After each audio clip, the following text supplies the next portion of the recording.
Horror कहानियां थी। काला जादू।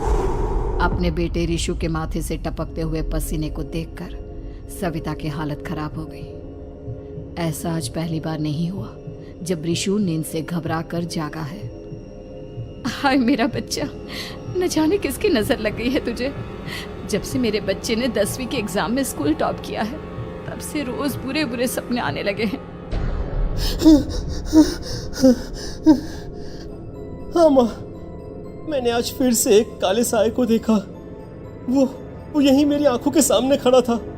माँ मुझे बचा लो माँ। वो मुझसे कह रहा था कि मुझसे बदला लेगा। माँ कहीं ये प्रशांत। चुप कर, कैसी बात कर रहा है? दोबारा उसका नाम मत लेना। तुझे पता है ना, उस प्रशांत ने आत्महत्या कर ली, तो बार बार उसका नाम मत लिया कर। मम्मी, क्या सच में प्रशांत ने आत्महत्या की थी? चुप कर, बहुत सवाल पूछता है आजकल। और फिर रात के वक्त सविता के पूरे घर में एक अजीब सा काला धुआं छाने लगा। गहरी नींद में सोई सविता की जैसे ही आंख खुली उसका दम घुटने लगा। वो दौड़कर रिशु के रूम की तरफ गई जहां उसके दरवाजे पर घूमती एक काली परछाई देख वो बुरी तरह से घबरा गई। कौन है वहाँ? कौन है? सामने आओ। ये मैं हूँ, तुम्हारी काली करतूत। और अब मैं तुम्हारे बेटे को ले जाने आया हूँ। नहीं, मेरे बच्चे को छोड़ दो प्लीज। मेरे रिशु को कुछ मत करना। वो परछाई रिशु के कमरे में घुस जाती है। सविता भी उसके पीछे पीछे दौड़ कर जाती है और देखती है कि अब वो साया साफ नजर आ रहा था। वो सर से पैर तक खून में सना हुआ था और उसके शरीर के सारे अंग कटे फटे हैं। क्या चाहिए तुम्हें? तुम जो बोलोगे मैं करूंगी, लेकिन मेरे रिशु को छोड़ दो। उस परछाई ने रिशु को गर्दन से पकड़कर दीवार के सहारे हवा में उछाल दिया। रिशु जोर जोर से चिल्लाने लगा। माँ बचाओ मुझे, बचा लो माँ, ये मुझे मार डालेगा। माँ मुझे बचा लो माँ। नहीं ऐसा मत करो, मुझे मार दो लेकिन मेरे बच्चे को छोड़ दो। मैं तुम्हारे आगे हाथ जोड़ती हूँ। वो परछाई रिशु को जमीन पर गिरा देती है और अचानक वहां से गायब हो जाती है। रिशु, मेरा बच्चा, तू ठीक तो है ना? कुछ बोल बेटा, क्या हुआ है तुझे? मैं ठीक हूँ माँ। क्या हुआ था यहाँ पर? कुछ नहीं बेटा, कुछ नहीं। तू परेशान मत हो। हम कल ही गांव के बाहर जो तांत्रिक महाराज रहते हैं उनके पास चलेंगे। ठीक है माँ, हम जल्द ही उनके पास चलेंगे। मुझे बहुत डर लग रहा है माँ। ये बार बार मुझे डरावने सपने आना, ये सब हमारे साथ क्यों हो रहा है माँ? अगले दिन सविता अपने बेटे रिशु को लेकर गांव के बाहर तांत्रिक के पास जाती है। जिस जगह पर तांत्रिक रहा करता था वो जगह बहुत डरावनी थी। चारों तरफ कंकाल और खूब भूतियां नजर आ रही थी। गांव से दूर वीराने में उस जगह पर जोर से आंधी चल रही थी। रिशु ने डर कर अपनी माँ का हाथ पकड़ लिया। माँ मुझे बहुत डर लग रहा है। ये कैसी जगह है? देख बेटा, हमारे साथ जो कुछ भी हो रहा है उसका इलाज सिर्फ और सिर्फ ये तांत्रिक महाराज ही बता सकते हैं। अब यही है जो हमें प्रॉब्लम से बाहर निकाल सकते हैं।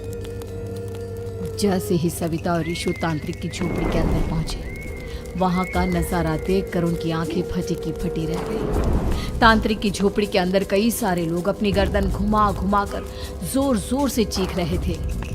कौन हो तुम और यहाँ क्यों आई हो? महाराज, मेरे बेटे को कुछ दिनों से एक डरावनी काली परछाई नजर आती है और कल रात उसने मेरे बेटे पर हमला भी कर दिया।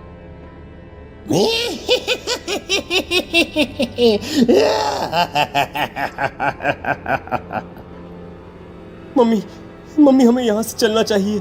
ये जगह मुझे ठीक नहीं लगती। नहीं बेटा, ऐसा नहीं कहते। रुक जाओ, 2 मिनट के लिए रुक जाओ। क्या कहा? काली परछाई? तुम्हारे बेटे पर किसी काली परछाई ने हमला किया? हाँ महाराज, वो कह रही थी कि वो मेरे बेटे को कुछ कर देगी, कोई उपाय बताइए महाराज। मेरे बेटे के साथ कुछ गलत नहीं होना चाहिए। तुमने किसी दूसरे के साथ गलत किया है तो तुम्हारे साथ भी गलत होकर ही रहेगा। तुमने किसी की जान ली है, किसी को मार डाला है तुमने। नहीं महाराज, मैंने ऐसा कुछ नहीं किया। मैंने किसी की जान नहीं ली। मुझे कोई उपाय बताइए। लगता है तुम इतनी आसानी से नहीं मानोगी। मैं तुम्हें अभी उस काली परछाई से मिलवा देता हूँ और वही सारा सच तुम्हारे सामने लेकर आएगा। सविता और ऋषु ने डर के मारे अपनी आंखें बंद कर ली। तभी अचानक तांत्रिक की झोपड़ी में अजीबोगरीब आवाजें गूंजने लगी। सविता और ऋषु बुरी तरह से कांप रहे थे। आंखें खोलो और अपने सामने देखो। क्या यही है वो जिससे तुम कल रात को मिली थी? बताओ मुझे। हाँ, इसने कल रात मेरे बेटे के ऊपर हमला किया था। ये उसी लड़के की भटकती हुई आत्मा है जिसे कुछ दिन पहले तुमने मार डाला था। मम्मी ये महाराज क्या कह रहे हैं? क्या सच में आपने किसी की जान ली है, किसी को मार डाला है? अगर हाँ तो बताइए ना मम्मी, किसको मारा है आपने? किसको? तुम्हारी माँ इतनी आसानी से सच नहीं बताएगी बेटा। इसने एक बच्चे की जान ली है। कहीं उसका नाम प्रशांत तो नहीं महाराज? वो मेरा दोस्त है, मेरा पड़ोसी है। सही पहचाना। देखा सविता, तुम्हारा खुद का बेटा भी जानता है कि तुमने किसी के प्राणों की बलि चढ़ा दी और इसीलिए अब उसकी बुरी आत्मा तुम्हारे घर में भटकती है। मुझे माफ कर दीजिए महाराज, मुझसे बहुत बड़ी गलती हो गई। प्रशांत हमारे पड़ोसी का बेटा था। हर बार उसके नंबर मेरे बेटे से ज्यादा आते थे और इसलिए मैंने उसके कमरे के बाहर काला जादू किया था, पर मुझे नहीं पता था कि वो मर जाएगा। तुम्हारे उसी काले जादू वाली गुड़िया के अंदर एक बुरी आत्मा थी जिसने उस बच्चे के दिमाग पर बुरा असर कर दिया और उसी की वजह से उस लड़के ने अपनी बालकनी से कूदकर आत्महत्या कर ली। इसकी वजह सिर्फ और सिर्फ तुम हो, तुम। नहीं महाराज, जो कुछ भी हुआ मुझे नहीं पता था कि प्रशांत अपनी जान दे देगा। प्रशांत की आत्मा इस वक्त तुम्हारे सामने खड़ी है, हमसे बात करना चाहती है। बोलो क्या कहना चाहते हो? मैं जीना चाहता था, बड़ा होकर कुछ बनना चाहता था। आपके बेटे से मुझे कोई परेशानी नहीं थी।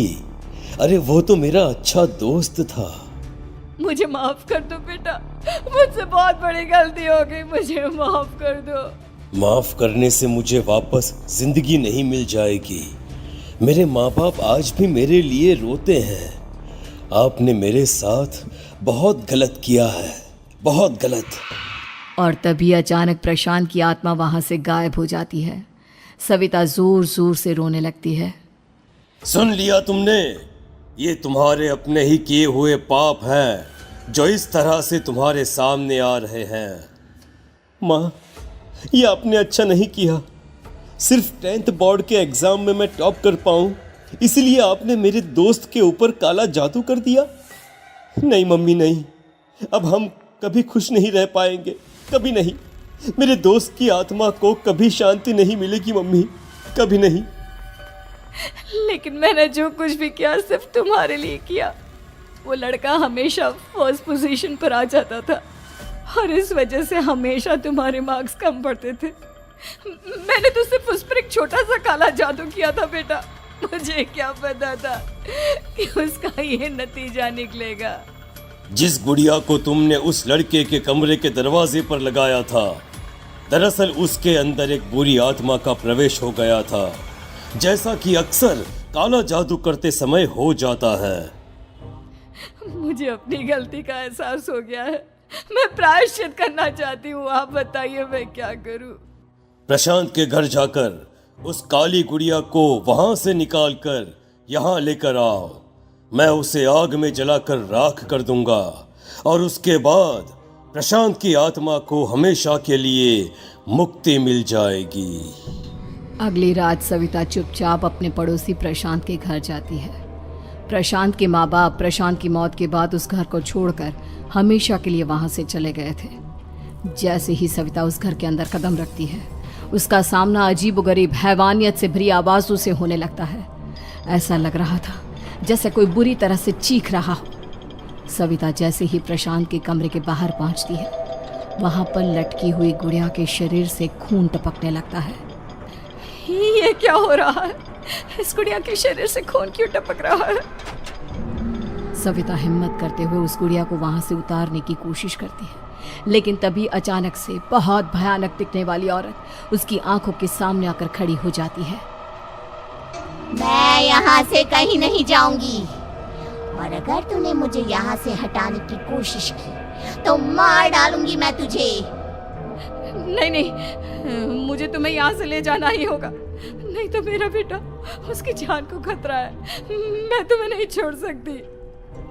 अगर तुम्हारे अंदर हिम्मत है तो मुझे इस घर से बाहर ले जाकर दिखाओ। और ऐसा कहकर वो औरत सविता के ऊपर हमला कर देती है और उसे हवा में उछाल उछाल कर जमीन पर पटकती है। लेकिन तभी अचानक मौका देखकर सविता अपने हाथ में ली हुई सुई उसके हाथ में चुभो देती है।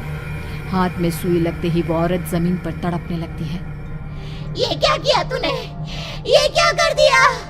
तुझे ऐसा नहीं करना चाहिए था। तांत्रिक ने मुझे कहा था कि तुझसे जीतने का सिर्फ यही एक तरीका है जिससे मैं अपने पापों का प्रायश्चित कर सकती हूँ और अपने बेटे की जान बचा सकती हूँ। और उसके बाद वो डरावनी दिखने वाली औरत एक छोटी सी जादुई गुड़िया में तब्दील हो गई और सविता ने उसे ले जाकर तांत्रिक को दे दिया। तांत्रिक ने जादुई गुड़िया को आग के हवाले कर दिया।